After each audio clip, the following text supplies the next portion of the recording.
At this point, you've probably seen Yakuza somewhere on the internet. Even if you haven't played the games, it manages to pop up everywhere on social media, whether or not people know what it is. The Yakuza series has become well known for its multitude of memeable moments. Here are some examples.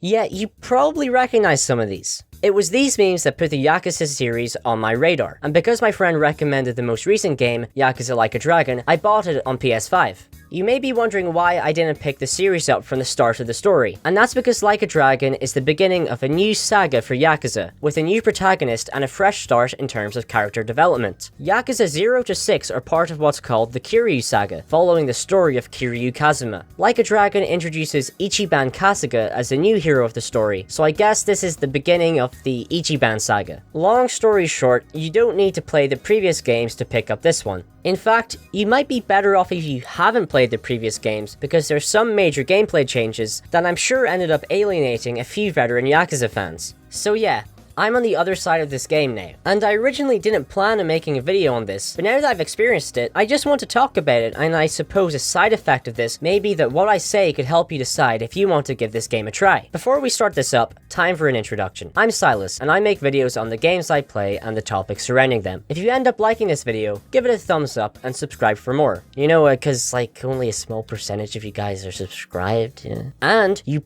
probably haven't completed your daily random act of kindness yet, so just get it out of the way right now. Shilling over, let's talk about Yakuza Like a Dragon. If you haven't figured it out by just looking at the majority of my videos, Like a Dragon is a turn-based JRPG. This is actually a first for the series, as all the games preceding it are real-time action games. This was definitely one of the reasons this game was the best way to get me into Yakuza. I'm really in my comfort zone when it comes to playing turn-based games. I just like the strategy and coming up with different ways to take down the enemy. Funny thing is, this game doesn't really have any strategy at all. Sure, every now and then you may need to buff a stat, or in very rare occasions you may need to inflict a status ailment, but besides that you can pretty much just attack away. There's never an instance where you need to plan out your party's moves to set up a super powerful attack or anything. I get that this sounds like a harsh criticism, but Like a Dragon substitutes the strategy element and engages the player in a different way. If you select a special move, your character will attack, and what's essentially a quick time event will begin. The attack will almost always land, whether or not you succeed at pressing the correct button, but perfectly timing when you press triangle or how quickly you mash square can make a significant difference to a move's damage output. It's pretty much like in the Mario and Luigi games when you gotta time the button press with them landing on the Goomba's head. I'm a huge fan of the quick time special moves, as it adds in an element of real-time skill to the battle system and injects a little bit of the DNA of the old Yakuza battle system. Or at least I think it does. I just saw a clip of this one move with a lot of square symbols on the screen, and I assume that's what Yakuza is. On top of the special moves, you just have regular attacks, items, guarding, all the usual stuff. Oh, you can also do a perfect guard if you press the guard button just as the enemy's attack lands, and it's really satisfying to pull off. Let's talk about regular attacks though, as there's a little bit more to them than the name suggests. Now, you can equip characters with different weapons, which affect the damage output of these attacks, but what's really cool is how the environment comes into play. When you lock onto an enemy and pick a regular attack, if there's something like a chair or a bicycle between your character and the enemy, your character will pick it up on the way over there and fucking clobber them with it. It's sort of funny to see what they pick up, and there is a little strategy to picking which enemy has the best item near them. I really appreciate it when a game factors terrain into combat. It's one of my favorite things about the combat in Persona 5 Strikers, and I love it just as much here too. Alright, so there's one more type of attack, which is essence attacks. These are basically like final smashes, but they're really dumb. You got shit like essence of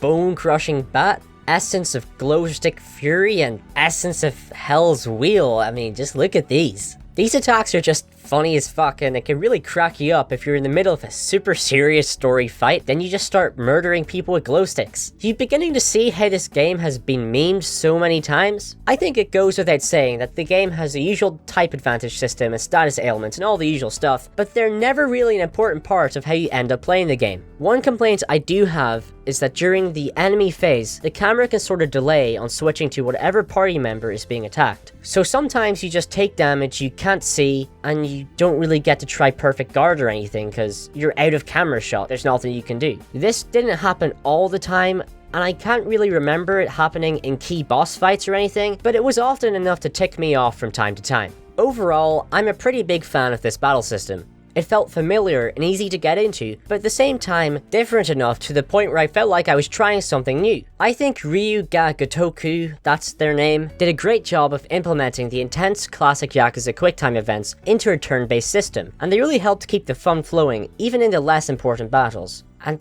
there's just all the fucking wacky shit that can happen. Right then, exploration. That's a thing in this game. Like a Dragon has 3 areas to explore: Kamurocho, Ijincho, and Sotenbori. Ijincho is definitely the point of focus for most of the game, with the other 2 only coming into play later on in the story. Each area is packed with lots of side quests and character interactions. Those are something I'll get to in a bit. I'm not going to say Ijincho is amazing or anything, but it definitely does the job of being an immersive bridge for traveling from one plot objective to another. Graphically, it's technically sound, but not many environments have any pausing to admire the scenery or anything like that. It does feel homely, but like I said, there isn't really much to it.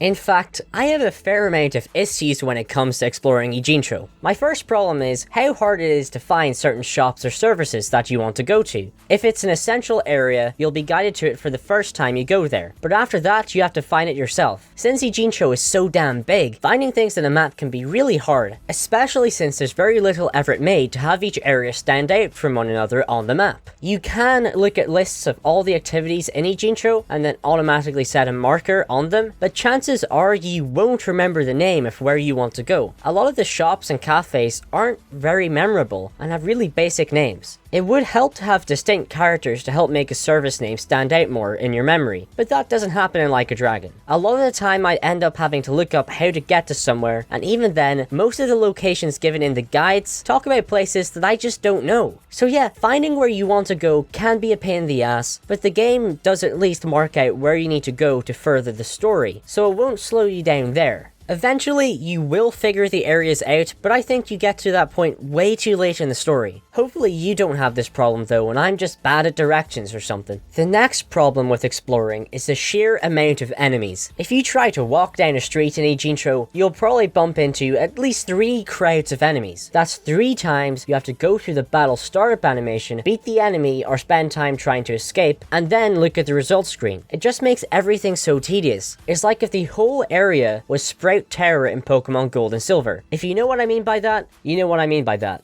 The battle system is fun, like I said before, but when it's constantly interrupting me as I'm trying to get somewhere, it does start to piss me off. It's worth mentioning that the game does have a fast travel system in the form of the taxi service. The system is convenient, but you need to know where to find a taxi and can very easily have to go through multiple battles on your way to get to one. On top of this, taxis can only drop you off so close to your objective, so once you get out, you're probably gonna have to battle even more enemies. Ijincho is surprisingly linear, and there's not much in terms of alleyways, so you're just stuck with the enemies. Even if you do find an alley to hide in, you're gonna have to wait for the group of enemies to pass, and there's more than likely gonna be another group right behind them to battle. Bottom line is, there really is no avoiding the stupid amount of battles whilst walking around, and yeah, it does add tedium to what could be a fun experience. Speaking of interruptions whilst walking around the street, one more thing that bugs me is when you're walking on a random part of the pavement on your way to continue the story, then you get dragged into an unskippable side quest cutscene that might force you into the beginning of the side quest afterwards. It really just kills the mood of the story when this happens. I want to kick some Yakuza ass, not take an English test in some prep school. As you can tell, I have a lot of issues with the game's exploration, but it is somewhat remedied by the occasional party interactions that play whilst walking about. great. But overall, the horribly imbalanced amount of enemies and interruptions of other natures do just end up pissing me off and turn what could have been fun into a part of the game that is below average. All that aside, the real question is, where do all the memes come from? Well, the answer to that would be the side quests. Yakuza is most famous for its side quests, as that's where all the wacky shit happens. So much weird stuff happens during these, and I imagine what you're seeing on screen right now is very indicative of that. You might also see a card that takes you to my channel page, where you can hit the subscribe button, depending on how I'm feeling during post. So yeah, Yakuza is big on its fun side quests. Thing is, I never really fuck with side quests. I love narratives, so if you throw me into a game that's praised for its story, I focus on the main quest and very rarely deviate from that course. So I didn't really do many side quests, but I definitely plan on going back and doing some just to see what the fuck this scene is all about. Just because I don't care for side quests doesn't mean they're bad.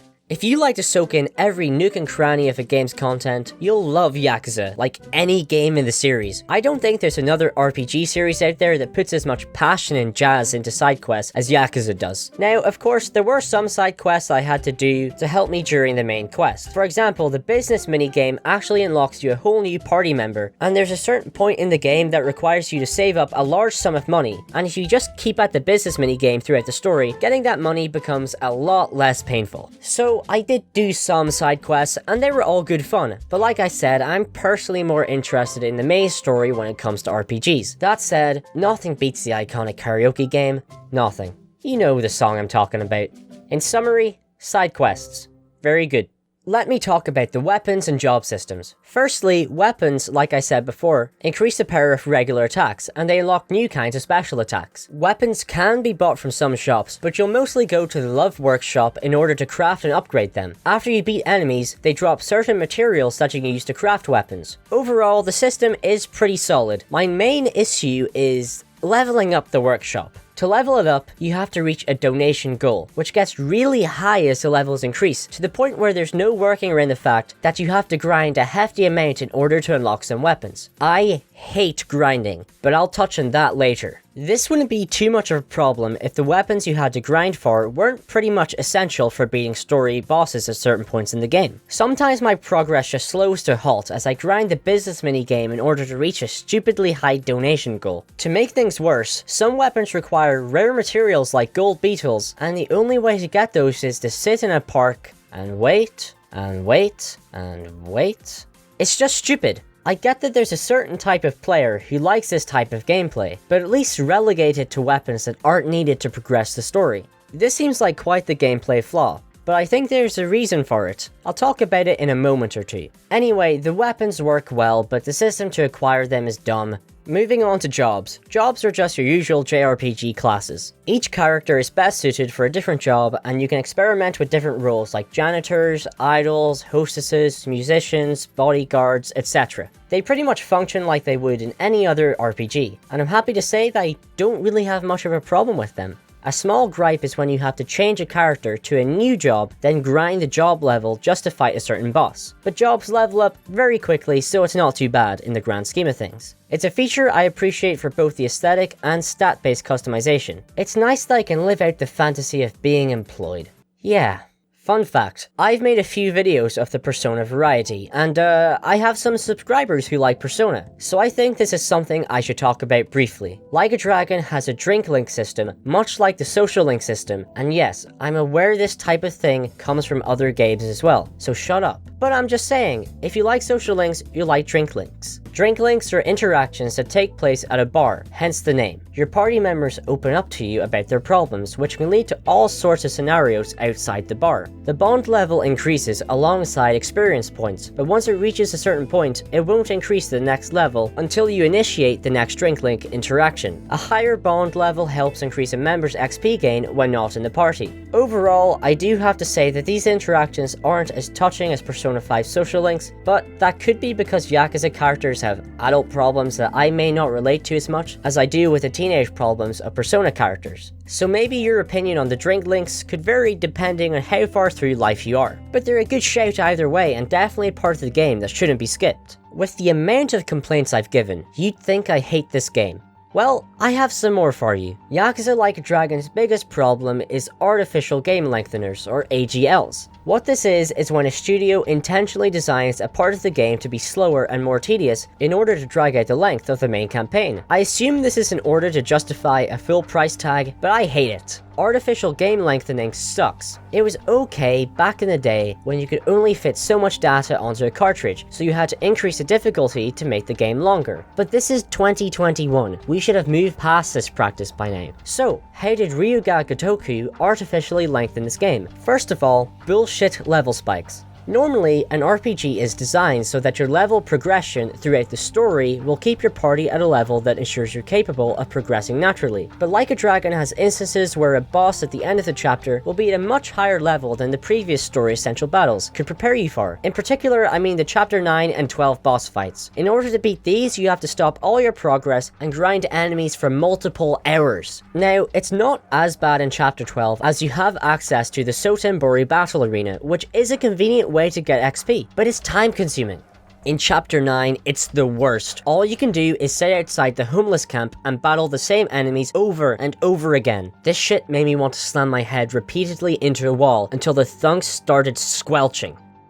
What's even worse about the chapter 9 section is that the taxis are also very conveniently out of service for the whole chapter, meaning you have to walk everywhere to go and grind. Very nice and convenient game lengthening there, don't you think? If you're gonna say, Silas, you should have gone out of your way to keep your level up in the previous chapters, no, shut the fuck up. The story battle should be enough to keep me on a good level to compete with the upcoming bosses and mob battles. I shouldn't have to walk around fighting random enemies just so I can progress through the story. Grinding should never be mandatory to finish a game. Yes, it can be there as an option for players who enjoy grinding out their party, but it should not be a requirement. I was honestly shocked by this flaw, and I wondered how a game with such a fundamentally sound battle system could be subject to such a severe oversight. Well, I was scrolling through my home menu one day, and I think I found the answer. You see this right here? This is a level booster pack. It gives you an XP boost worth 5 levels. The fun thing about it is that it's a microtransaction that'll cost you $7.99.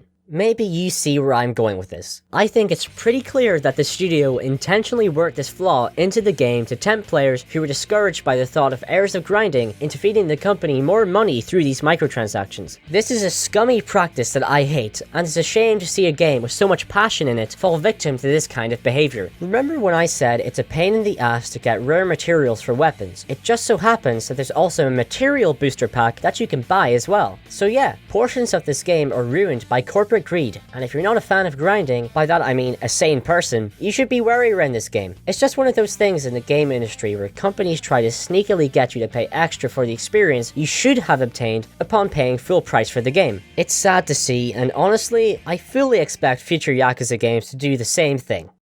I mentioned that I like a game's narrative the most out of anything, so what's this one like? I think the best way to describe it is, it's pretty cool. I can't say that's anything groundbreaking or that any characters could be considered a masterclass in development, but it's pretty fun. The premise of this story is about Ichiban Kasuga stepping up to serve 18 years in prison for a crime he didn't commit for the benefit of the Yakuza family he is loyal to. Upon his release, 18 years later, he's hit with a completely different world and is betrayed by those he went to prison for in the first place. Kasuga hits rock bottom, and the story from there follows his journey to climb back up to the surface and figure out what's going on. I like this setup a lot, and whilst the beginning of the story has a lot of cutscenes, I found the scenes to be pretty enjoyable even though they take up a lot of time. It's sort of like the beginning of a good movie instead of the beginning of a video game. But once you get past this setup, the plot sort of starts to drag its feet. The objective from chapter 3 to chapter 10 feels pretty worthless to me. It's about avenging some guy I really didn't care for at all.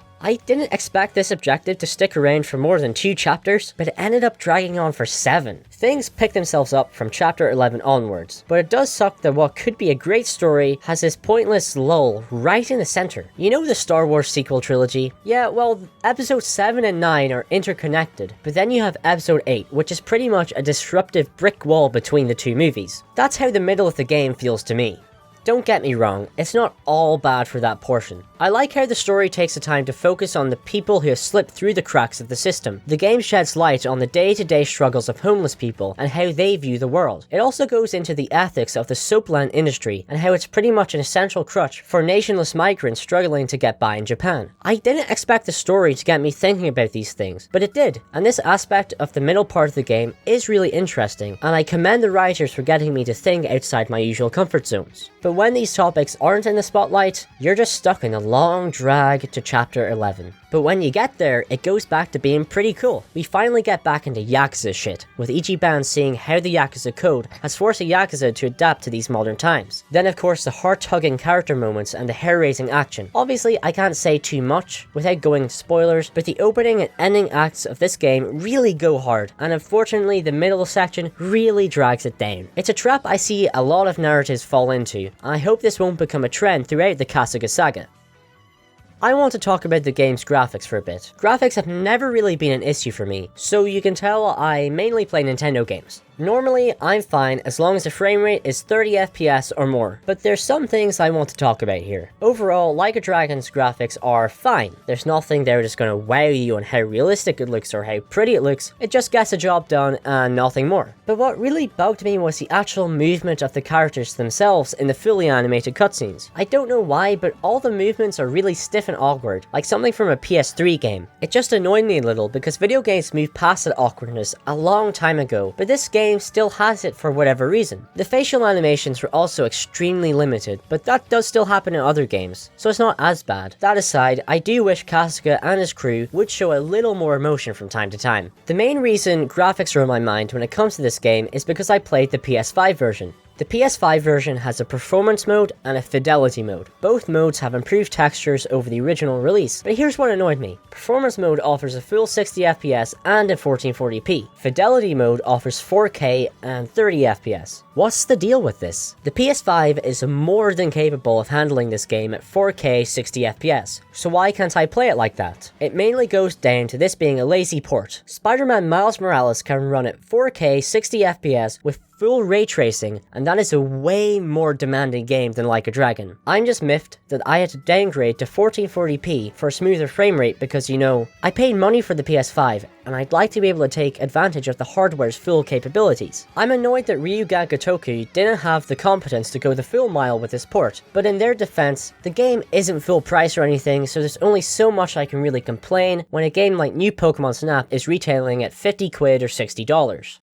Well, that's my take on Yakuza Like a Dragon. This video might make it sound like I hate this game, but I had good moments with it. I'm just not willing to overlook gameplay flaws intentionally made to encourage microtransactions, because I just hate when companies do that. And I'm sure I'm not alone in that opinion. And yeah, I was happy with how the story wrapped itself up, but that doesn't mean I'm just gonna forget chapters 3 to 10 and how they just waste my time. But if you want a JRPG to fill up your time with a solid battle system and a fun amount of charm and style, I definitely tell you to pick this up. Especially since it's pretty cheap on Amazon. I'll bring things to a close here. If you like this video, give it a thumbs up and please subscribe. I was gonna say making a push for 200 subs, but after scripting this, I've already hit 200 subs, so thanks for that. But if you still subscribe, you can rest assured you made me smile. Probably. Anyway, watch the rest of my stuff, and I'll be seeing you.